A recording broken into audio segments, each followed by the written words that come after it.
What did you take away from tonight? Overall thoughts? Oh, it was great. I thought our movement was great. I thought it was just our pace. The spacing, the pace, the multiple ball handlers. I think it's just really hard to guard. When you have, Gal bringing the ball up, Tobias bringing the ball up, Trez bringing the ball up. It's really hard to set your defense because you're not sure, where the offense, at what point the offense starts on the other end. I think that's been really good. We had 36 assists tonight. They're moving the ball. They're playing together. We have a lot of scoring on the floor, a lot of shooting, and the spacing is allowing guys to go downhill. So I liked how we were playing.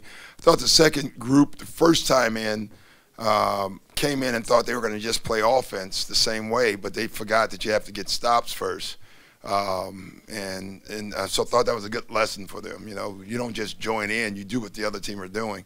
And so they, second half, I thought they were much better. It's tough. They're not going to be that efficient every night, but is that what you guys envisioned them to be? Yeah. They were that way last year for those 5 games that they played. They didn't play a lot. And, I always watch because it's interesting. For a while they had a 4 on Gal, then they switched to 3 and put the 4 on Tobias. Every night you see that teams are really struggling trying to figure out which guy to put on which guy, and those two figure it out early on who has the advantage, and they're just so unselfish. They let the other guy go. I think it's been fantastic. Coach, how deep do you get into analytics? Your plus minus today was great. I think you had 3 players over 20 plus minus. Is plus minus a stat that you look at, or how? Yeah, do you but get not into doing analytics? the game, not a lot.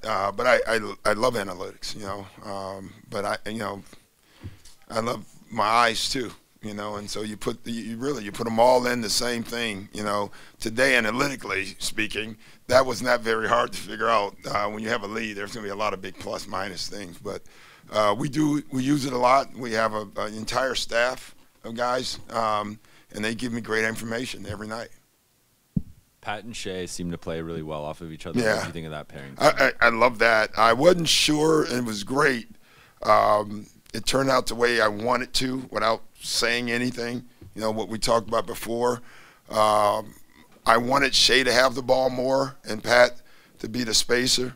That's how it worked out, and it worked out without me saying it. And so that was a test pass tonight. I don't know if it wouldn't have worked the other way either. But I just thought that was the right way to do that because Shea with his size and his ability to get in the paint, and Pat with his ability to shoot and cut. And the fact that they could figure that out without me saying it, I think tells you that this team is pretty well connected. Gallo seemed to came out really aggressive at the beginning. Was that by design, or is that just kind of happened? No, he's been this way since he's been in camp. I mean, he's played unbelievable, and we didn't get to see it last year. So I think it's like you signed a new free agent, in some ways. Like you didn't get to see Avery, you didn't get to see Pat, So a lot of these guys we're watching them, and me too though. I'm still learning what they can do because I didn't get a chance to coach them last year. They're on the team, I just never saw them.